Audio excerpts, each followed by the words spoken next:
Well, why don't we use this as a transition point to talk about what both sides of the aisle are doing, like what they're leveraging? Yeah, that's a good question. Because one of the things that Trump has been saying, the idea is that Congress hasn't decided how much money we're going to spend over the next year. That is fundamentally what's going on. So we're not going to spend the money yet until we know that the money has been by law allocated. So the furloughing is happening to say some people they need to show up to work. We're requiring it. Other people, we're going to pay you back later. And what Trump is doing as part of this is saying, I'm going to have to lay off a bunch of people. But that seems like something he wants. Like this is basically an excuse. It's like a threat to help push these negotiations along. You feel like it's more of a threat? My sense is that it's not necessary. Like he doesn't have to do that because they aren't being paid right now, regardless of the furlough thing. It's not costing the money right now. It would just be like, this is a chance to shrink the government, is my take on it. Maybe. I mean, it sounds like they are being paid. There's like this makes sense to what I heard. There's like $400 to $500 million a day of back pay accruing. Right.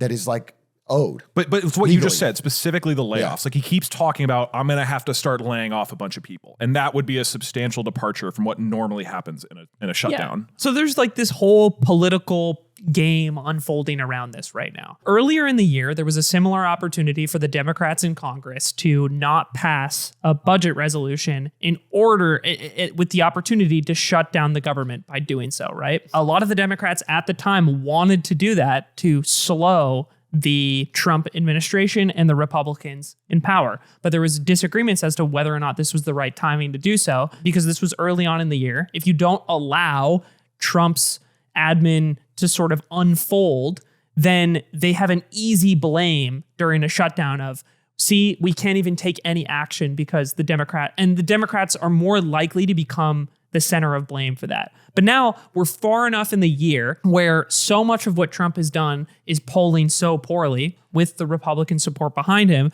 The Democrats now feel like it's their opportunity to take a stand. And I think there's this view of the party being very wishy-washy and having no backbone. And this is their opportunity to do something substantial and fight back. And it's one of the few pieces of leverage that the Democrats actually have, which is not passing this. And they have 3 stipulations as to why they're saying they're withholding their approval of the budget stopgap that they vote on. So the 3 things are, 1, they want Affordable Care Act subsidies that are set to expire at the end of this year to be extended or made permanent. At the end of this year, there's a bunch of Affordable Care Act subsidies that were approved a long time ago that allow people to enter the market when they're purchasing healthcare for themselves through the Affordable Care Act. And this is not Medicare or Medicaid. It's the way that a ton of people, about 22 million people, access affordable health insurance in the country right now. Through the expiration of these subsidies, people's premiums are expected to jump a ton,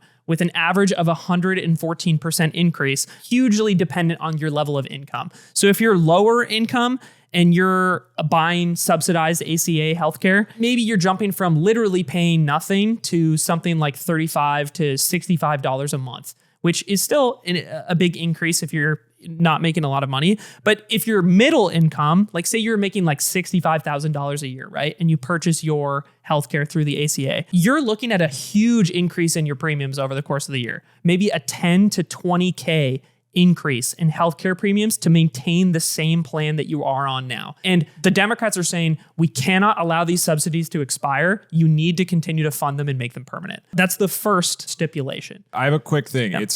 These subsidies were not that long ago. They were enacted in 2021 during COVID. And so during that point, Biden and Democrats had Congress and everything, and they said, we need to expand basically the support we're giving to people through the ACA because COVID is causing all these issues. And then they extended it through 2025. It was initially just supposed to be 2 years. So it was meant to be temporary. Then the next year they extended it to 2025 and said, we still need lots of support for people. So it's supposed to end now. In theory, that was started as a COVID era, like help people during this pandemic. And now Democrats are saying this should just be permanent. And that's the context. Yeah. And then for the second stipulation, they want to reverse the cuts to Medicaid that came in the big, beautiful bill, which we've already talked about on the show before. But Medicaid saw a bunch of cuts through making it more difficult to be eligible or prove your eligibility and saving money that way. And the Democrats want this reversed. And then the third thing is a commitment from the White House or the executive branch to no longer make unilateral decisions on pulling funding from agencies that was approved by Congress in the past. So That's like Trump's favorite thing to do. It's one of the favorite things right now, right? There's a general idea that this level of oversight or changing of funding to agencies made, say years ago, funding to these agencies decided in a budget bill is decided by Congress. Now, during this administration, the executive branch has made a lot of executive orders or decisions to defund or freeze funding for things related to these agencies. And Congress has a problem with this, even some Republicans, because it's like, these are decisions that we debated and voted on and passed, and now you are unilaterally making decisions about how that funding should be allowed to continue when we already did this the correct way through Congress before. Also, if you continue to do this, any new agreement we come to about budgets means essentially nothing if you can just hand wave anything off as the executive and make a unilateral decision about changing it in the future. So there needs to be some sort of change or commitment that will no longer be the case. And these are the three things that Democrats are seeking right now. Do you know why, while that sounds like a good idea, why is that part of the budget? I think it's not necessarily a part of the budget. This is the only piece of leverage. This is the first substantial piece of leverage that Democrats have right now that they can use to push Republicans around. Interesting. It is a political move. I think there is sort of a public-facing argument from Democrats that I've seen that this is very focused on healthcare, and they've picked healthcare to stand their ground on because they feel like it's the one issue they really can win on against Republicans right now. But overall, they're looking for any opportunity for a political win in a climate that has basically the most disgust or dislike of Democrats. Even if Trump's approval ratings are low, the Democratic Party's approval ratings are ridiculously low. I think they're even lower than Trump's. Yeah. From a Republican perspective, the pushback here, or what they're looking for, first, the big thing that they're holding in contention is like, if you do this, we're going to lay a bunch of people off. A bunch of people are going to lose their jobs permanently. And that's the stick they can wave in return and like really blame Democrats because they're making an effort to blame the shutdown on Democrats right now. Quick funny thing about that, Trump has already announced that the officials in charge of layoffs have been deemed essential.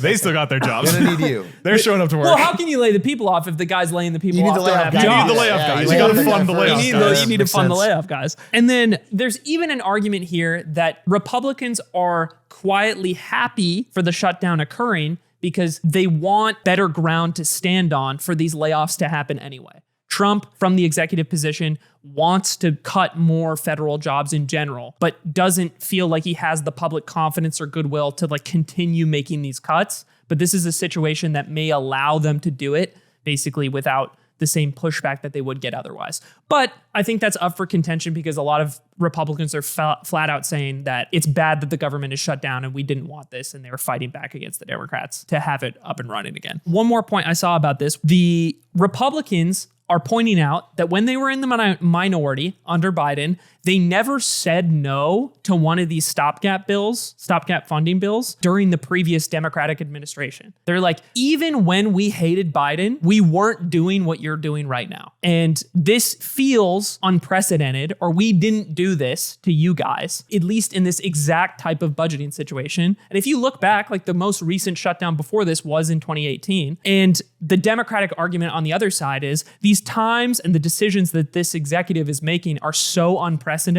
that this action is absolutely necessary to take at this time. I think if you go further back, you can also make the argument that Republicans have caused different shutdowns in different scenarios. So there's an argument to be made there as well. And then the very last thing was another item of, well, these healthcare programs were being abused by illegal immigrants, which is sort of the headline version of the Republican argument of why these programs are like wasteful or shouldn't have existed in these facets in the first place. I've spent some time looking this up. This is complicated, but the headline is very misleading. There's a very, very long-winded explanation of there's the way money is like given out to states and then used. People who are like illegal or like undocumented could be using programs, but vast majority, and what they're really saying is most people who are here through some legal protection, like say you're here through like asylum or some other case that protects your legal status in the country, even though you're not on like a visa or a green card or something like that, you have some legal status in the country. This administration's aggressive policies and views towards those types of people that are often getting deported or no longer have that protection, those were the people who had access to these programs in the past. Because if you're flat out like illegal, quote unquote, or just undocumented, then you weren't supposed to have access to any of these programs in the first place that are the healthcare programs in question. But they're available to people who had legal or protected status through different programs that the Trump administration no longer respects. So this is a very large distortion of the abuse of these systems that Republicans are claiming exists. That's what I could find. I read something much more long-winded than that, and I'd encourage you to read more about it. But to me, this headline is a very dishonest read of the way these programs are being used. And I think to end this, these programs saved money, like the Medicaid cuts saved money primarily by making it difficult for eligible people to access the program. They were like, you're just making it hard for people that would get on, who have a legal right to be on it. And you're just giving more friction to those people having access to it. So that's the political game that's unfolding. I think what's interesting here is not so much the specific programs they're fighting about, but that they both no longer feel that there is any incentive to cooperate. I think they both have a political, I mean, if they're both already polling, Congress as a whole is polling so poorly, both parties, and they can't even go much lower. This is one argument that I saw, like they can't even go much lower. And Democrats have no power outside of this. They don't have anything in the House or the Senate or the judiciary or the presidency. They have nothing. So this is kind of their last lever. And so for them, I think the party split 50-50 on whether or not they should negotiate, but like that's a way higher percent than it's ever been. And they risk so much by looking weak than they would by not negotiating here. I mean, I think they're trying to negotiate in some way, but on the Republican side, there's no advantage for them to give in either. They can get some things they may want about cutting. And also it gives them kind of a scapegoat, which is as the government is being more, the polling of the government is going down, people are getting more and more upset. This gives you a sort of a little bit of an out. You can be like, hey, like we're trying to do stuff. This is like slowing us down. It's getting it off our mission that was going to go great. So I just don't see either side having a real incentive to switch, which makes me think, knock on wood, this could change by tomorrow. But this seems like this is going to be a longer shutdown than we've seen normally, longer than the average one. I don't know if it'll make it to 30 days. Maybe not, but I don't see what the breaking point is because people are upset, but they're not any more or less upset at the other party or this party than they were before. People are just generally rising in anger. I don't know. That's the vibe I get. I wonder if you have a different thought on it or if there's... I think so. I mean, one of the big things, so again, Democrats are using this, as what you said, is basically like the final lever. Like they're not in control of Congress at all. They don't have Supreme Court. They don't have the presidency, and they're just being like outmaneuvered constantly. And then the big, beautiful bill, which we talked about earlier this year, they did a reconciliation bill, which basically allowed that to be passed without 60% of the Senate. So they got in these like massive cuts. And so the Republicans have just done what they wanted, asterisk, for this whole time. And it feels to me like if the Democratic Party doesn't hold here and they give in, they're like, all right, fine, you can cut all the Medicaid. We're not going to stand up for this. Like they're real fucked. Like that's the last bastion of like, we have some kind of influence. And given that their polling and everything is so low already, it feels like they are not going to give in here because it's going to be like somewhat existential to their party. I think there's a very, very pervasive idea, and I would say fairly so, that the Democrats are basically a bunch of soy cucks with no backbone. Like to say it politely. Time, yeah. And I think the party has come around and recognized the fact that people view them in this sort of like sad, you never fight back and do anything sort of way. And they need to do something substantial in order to come across. And this is their gamble, right? It might not pay off. I don't know if people come out of this 30 days from now applauding the Democratic Party. Maybe they will, maybe they won't. But part of the reason why the approval rating is so low is, well, Republicans, they don't like the Democrats, obviously. Yeah. But I feel like most Democrats or most left-leaning people in general do not like the Democrats. Have you seen the Chuck Schumer quote during this thing about the letter? No. It's like him talking to the news and they're asking him about the shutdown and he goes like, yeah, so I sent Trump a strongly worded letter. And then he realizes what he's saying sounds so fucking ineffectual. And so in the middle of his sentence, he's like, well, mean, not a letter. I demand it. You can see him recognize the talking points they're trying. Like you can see that people who, for their entire career in politics, their 70-year career in politics, have been this very like kind of sterile, like both sides are now trying to be a Trump-esque figure and just failing badly. Just like trying to Chuck Schumer trying to be like, hello, fellow kids. With it's so bad. But yeah, there's a sense they got to do something. My outlook is similar to yours. I came into this one kind of feeling, oh, this might be the longest one we ever have. And we did this whole exercise of, which ones would we save? And within the realm of let's keep this 4 weeks or under within the expectation of past shutdowns. But I think this one feels like it can go longer. And then the pain, I imagine, that is felt when you extend this to maybe more than a month, 2 months, 3 months. I don't know how long it could be. Just having this many people who are on federal payroll, not having access to a paycheck for that long, people will be upset. They will demand attention to this in some facet that people have to be held accountable to some degree. If you start fucking with enough people's paychecks in that you just take them away, that's when people will be the most upset. So that's what I read. I read that around the 30-day mark specifically is when it becomes a real big fucking deal, because that's when paychecks that's your monthly paycheck would normally arrive. And when that doesn't get there, shit starts becoming unable to get paid. So there was an interesting thing that happened during the last one because it was the first one that surpassed 30 days. A theory or a feeling that one of the reasons they finally had to cave and make a decision was the air traffic controllers. Because although they were supposed to be coming into work, and I think this has already happened at Burbank Airport, people just started taking their sick leave. And they're like, I'm not going into work. Like, I for anybody who doesn't know, air traffic controller is a famously stressful job. You work insane hours. Extremely stressful job. And if you're not getting paid for such a long period of time, people just start calling in their sick days or not showing up and saying, basically, you see a spike in sick days all of a sudden. They're soft quitting. And enough air traffic controllers choosing not to show up during the last shutdown was like one of the last big things that happened before they finally caved and like made a decision together to get the budget through. Air traffic controllers have mortgages to pay too. Like if their paycheck doesn't arrive, their life starts to get spiraling unwind. So that's where I think this gets, listen, I think both sides are getting more negative polling from this. Like it is not positive from any American, I think, on the ineffectiveness of government, but it's going to come down to who feels like they're getting the worst PR deal that is going to have to cave. I did have this thought when I was going over it of, I think I agree with the Democrats taking this stand and making this decision. Like from a political strategy perspective, I do think it is better for them to do this than nothing. But then I thought about how, dude, if I'm not a person who like reads the news and listens to the news every day, and I'm not in tune like with what's going on to some degree, and also I'm in the privileged position of having like a financial position that isn't affected by this at all. Like if I was just a normal person who wasn't tapped in, then I would not be applauding the Democrats here either. I would just be like, the government shut down, fucking figure it out.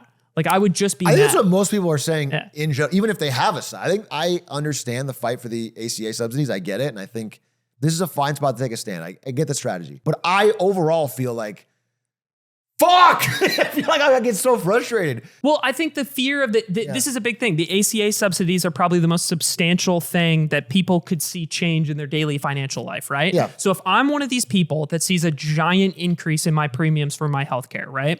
These subsidies don't expire until later this year still. You have yet to feel the effect of those expirations happening. So you, from a Democratic strategy perspective, you're like gambling on these people's understanding that their healthcare premiums would have gone up in the future, but never actually did. That needs to be so valuable to people. And some people, that's what I mean by tapped in though, right? Even. Like if you're not paying attention, if you're just not paying attention to this at all, and you just pay your healthcare every month, and the subsidy is part of what keeps it low, but you don't give a shit about politics, and it never actually goes up because this whole situation plays out, what part of it makes you reward the Democrats for that? No, but if you don't give a shit about politics, you probably haven't even felt the effects of this yet. The shutdown hasn't trickled into your life. No, but that's what I mean, is like just statically, your opinion of the Democrats is pretty low. And because none of this is affecting you yet, including the subsidies going away, if it all ends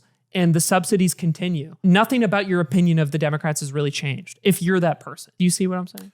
So let me rephrase that. They need to wait for those people to feel the pain, and the Democrats come in to rescue them and reinstate their benefits. Yeah. But if there's never a period where it's actually lost, everybody will keep living their lives and go, why the fuck was it shut down? Exactly. So there's a world where the stronger strategy for Democrats is actually wait till the end of the year. Yeah. People lose their healthcare coverage or subsidies, and then Democrats are like, we are arguing and you could actually do that because you can do a continuing resolution, which means the government is funded at previous levels for, let's say, 3 months. You get through the year, and then you'd be like, then the Democrats can go, hey, all of you people on these subsidies, if you don't help us and we don't get this through, you are screwed. You will feel it right now. And I don't know if that's, ethically the correct choice or even strategically the correct choice. It was just one thing I saw is like, this feels like a hole where the value you say you're bringing here, most people might not even recognize. Yeah, the average person is not going to.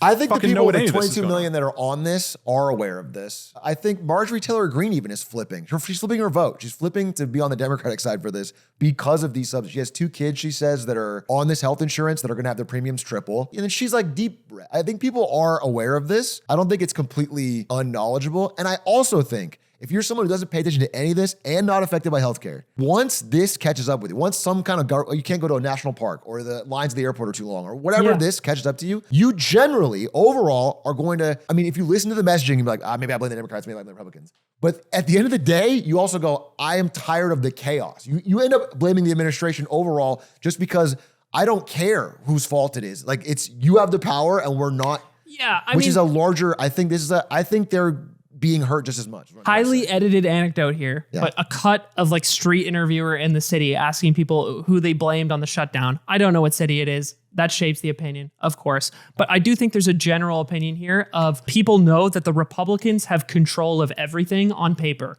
You're the guy in the office, you have the Supreme Court, and you have control in Congress, and the government shut down. Fucking figure it out, Republicans. I do think there's a feeling of that for sure. That's what I'm saying. I think this is still politically somewhat strong for I think they both can play it, and that's why I think it's so long. I bet you guys $5 that it ends when the Republicans agree to the Medicare things, but with a bunch of stipulations that describe how illegal immigrants absolutely cannot qualify, even though that has no real impact, because that's not what's going on, but then allows them to claim we have solved the problem and we made sure the Democrats wouldn't give it to illegals. I think that's a great prediction. That is because that's both the sides get some kind of W. Which is funny because, to be clear, Democrats would be getting the entire W, but Republicans would get the like visual W.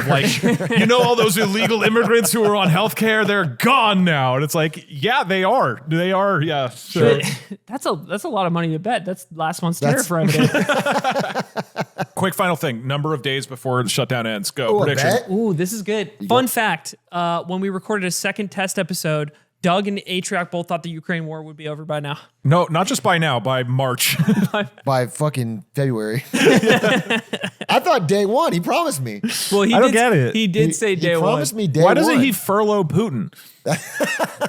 I'm saying 33 days. Unironically, I think 33 days. That's my guess. Price is Right rules 34. I think Trump's going to make a big deal about how it's not the longest shutdown ever, and he's going to say we need to end it before that.